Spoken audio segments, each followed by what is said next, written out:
Welcome back to Dolor Factor Live. We are going to we just have so many questions and things.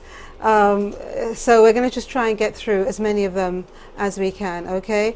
I want to say one of the questions really kind of came to me. All right, we're going to the phones have already started calling. Let's go to the phone line. Hello, welcome to Dolor Factor Live. Thank you very much. It's a beautiful discussion, and I want to congratulate you on starting such an important initiative. Thank you. But the question is to guest number one, Mr. Andrew. How would you actually say that we deal with children who are basically below the age of 8, where one parent is trying to give certain incentives and to build a certain level of self-esteem, and the other parent is actually undermining that in how they do correction?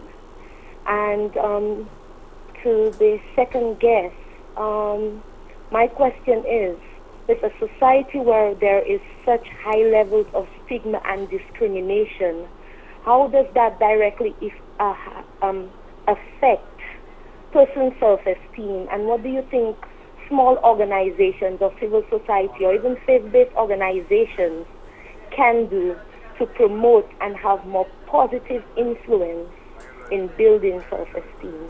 Very, very good questions, caller. Let's go first to Angus. The first question. I always find questions like that very difficult to answer because it always involves asking further questions to find out exactly what's happening. Are the parents living together? What is the relationship between the parents? How old was the child? Less than 8. How old? Less than 8.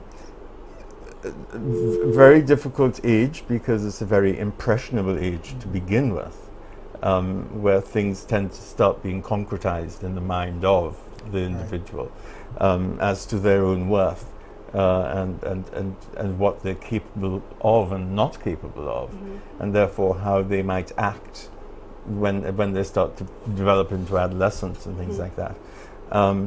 Very difficult because it often means that people become very anxious. There are lots of issues that can develop into depression, teenage depression, very dangerous place. Let's go to the question, what she's asking. The father and the mother are doing two different things. Yes, but the whole issue there is who do you go to? Because depending on which parent it is, one of the parents needs to ask for professional help or go to talk to the counselor at the school, for example, to find an opening, because there needs to be opening that needs to be addressed, because that is child abuse.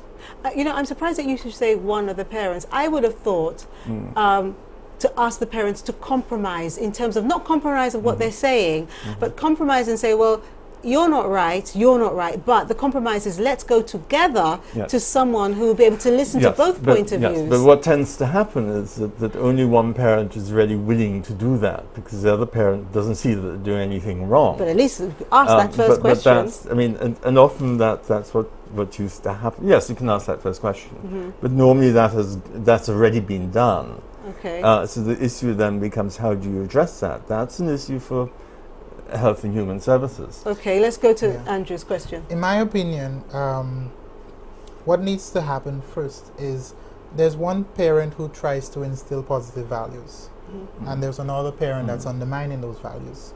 Hopefully, somebody recognizes it between the two parents. Now, the parent who's trying to instill the positive values, the first value you should instill in a child is to respect, love, and honor your parents. So even though, whether it's the mother or the father who's undermining the values, the child should always learn to respect their parents first and foremost, without judgment. I respect what you're saying, but I need you to answer the second question, because we're pressed for time now. And the second question, I think a caller has gone, but the second question was more about self-esteem in terms of the professional person.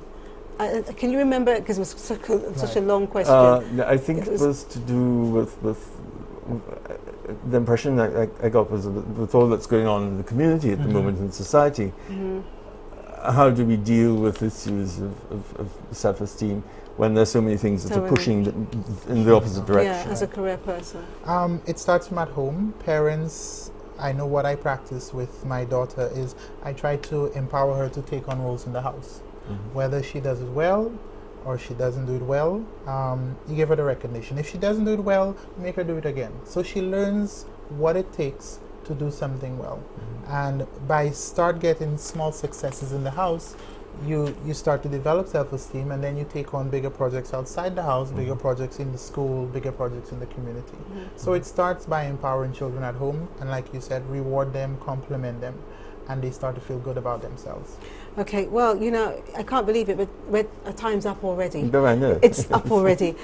And what I'm going to do is I will, all the questions that we have, Angus has very kindly said that he would respond to them.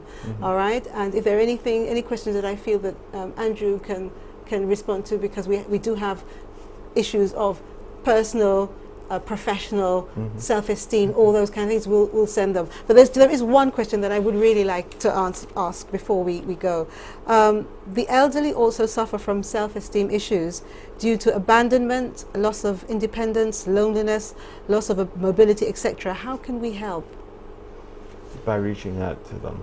Yes.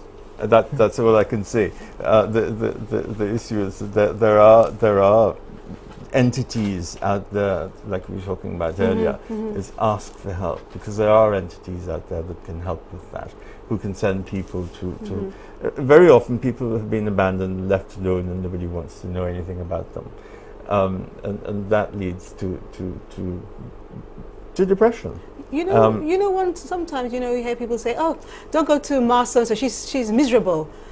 Yes, although they say it's miserable because most probably she has low self-esteem because of perhaps not having people around her. Yes, I mean, for example, I'll give you an example. If you look at somebody who seems to be quite well balanced, and with families, etc., willing to look after them, but often what happens is that as the elderly get older and perhaps more feeble, there are issues where they feel that they're no longer given a choice and everything's done for them. It's important to remember that as human beings, we need some sort of sense of self that allows us to make certain decisions, whatever they might happen to be, whatever we're capable of doing, and whatever the caregivers can allow them to make.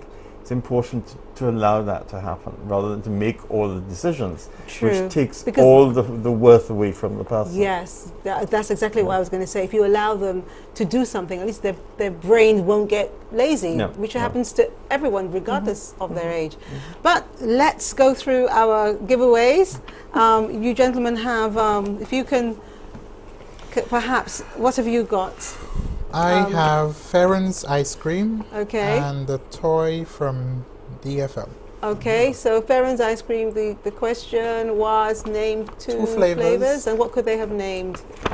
Should I tell the answer first? Yes, the answer could The first answer would be sea moss, and the second answer would be peanuts in a combination with guava. Okay. Or chocolate cherry. Okay, good. And the winner? We have Rastesi. All right, I'll hold that. Thank you very much. That's from Blackberry BBM. That's a BBM, okay. Yes. Thank you very much. So you've won some, And from the toy from Dolor Factor, which is a toy I wanted for myself. I have special ideas for this toy. Okay. We have... The question? I can't quite name the project. The project that Dolor Factor launched tonight at Big Gardens, at Trios Restaurant actually, and the winner of the answer? Let me see. Is it me factor? Your factor? It's the you factor. Yeah, great. And the winner for that is the Mina from BB. Okay, another BB. Yes. Thank you very much. And I have, and I don't know the questions. Okay, all right, we'll try to help you. Dawn's book. It's Dawn's the book. author of Common Sense. Common Sense, yeah. And Who's the author? Yeah, who's the author? Well, he mentioned the answer first, Okay. Dawn French. And Dawn the French. answer? Eva will. Eva will. Cool. Okay, we've got that. So obviously Eva is a dedicated DFL fan because she would have had to watch the program last week. And because of that, I'm actually going to give her some Farron's ice cream as well as a treat for being a Dual Factor fan. OPSR. Okay? Questioning it. Right, okay. The portal. The portal, yes. for So we all needed to trade give and a export website goods address. in St. Lucia. Louise. It's a BB. A BB, wow, a lot of Yeah. people on BB are getting all the prizes. So Louise will be getting in touch with you, okay? And the answer to that was stlucia.com, okay? And I have Infinity, and the question was, long question, but you had to I tell you the answer, you know, who's one, I think it's the leading brand with Suzette's there, so but she can't tell me what it is. It was a long question, but of course the answers was Sissons. And R. Hippolyte, you are, oh good, this is not BB, it's an email. R. Hippolyte, the prize is yours. Okay, well, I have to say thank you so much to both of you gentlemen for being here. I'm going to hold on to this gift because I know Andrew has been spying it all night. But you know what, as a really wonderful sponsor and a new father again, I'm going to give this to you. Thank you very much. And I'm going to actually get another one for our winner great. tonight. And that's for always being there for us, attending all the meetings, being very, very prominent with U Factor. I know Thank that you you very are going much. to be there for us every step of the way. Great. So that's courtesy of Dolor Factor Live Thank for you you, very and much. your children. I'm going to do a bit of craft with it. I know, and that won't be for the children. We know what we're talking about. Now, if you're tired and you want a treat, don't forget to visit Lamar Spa at the Bay Gardens Beach Resort and Spa. There's so many treatments and it's really, really gorgeous. Don't forget, if you'd like to be featured My on phone Fan will be off Factor this or be weekend. the person who puts their name to U Factor's logo or theme, or if you'd like us to visit your children's school for phase 1 of U Factor, call us on 487-3327 or visit dolorfactorlive.com or just email us and say, please visit our school and tell us which school it is, all right? Again, I want to say thank you to you guys. You've been really great. You really have been great. Yes. The self-esteem is one of those really difficult areas that often requires further questioning. Yes. And therefore very difficult. I always find very difficult to answer in short periods Yes. of time. But as I said, just send along the questions and answer them. Thank you as for best I that. And can. also, let me tell you, viewers, a lot of people send me emails, and I cannot answer these questions. That's why I always say I'm going to refer them to someone who can, and that is normally Angus. If you have any issues at all, just let us know, okay? All right then. So next week on DFL, we're having our Mother's Day program. Okay. Now, needless to say, there'll be some very special mothers being named, and a special segment where we'll show you the mothers, the gifts that mothers really want. So make sure you stay tuned. I'd like to thank DBS's Linda Dyer, Anne Edwards, and Junior, of course Junior, and the DFL team, Maria Fontanelle, Lana Wilson and Sandra Gaspard, for their continued support, especially with the U Factor. Really love you guys. We work really hard and with passion. So thank you very, very much. Viewers, we thank you too. Please continue to support DFL and your communities by watching DBS and contributing to U Factor. And don't forget, you can watch programs from DBS live stream, and also you can actually watch them afterwards if you go to dbstvstlucia.com. So tonight's Dolor Factor Live will be online in the next couple of days, but loads of them are on there. So is Newsmaker Live, so are the news, okay? And my last words for you tonight: St. Lucians are proud people, but we do always help ourselves and push to be the best we can. Shall I say, do we? Do we always push ourselves? Do we always help the best that we can? We must believe in ourselves and our talents. If you can cook a brilliant bouillon, produce healthy ground provisions, or you're a superb seamstress, when someone tells you how good you are, believe it. Please believe it. If you want to serve more of your bouillons, if you want to serve your community, then the thing that you have to do is you have to supply your community and people with goodness. And if you don't know where to start, then ask. Ask someone who you think may know the answer. If they don't know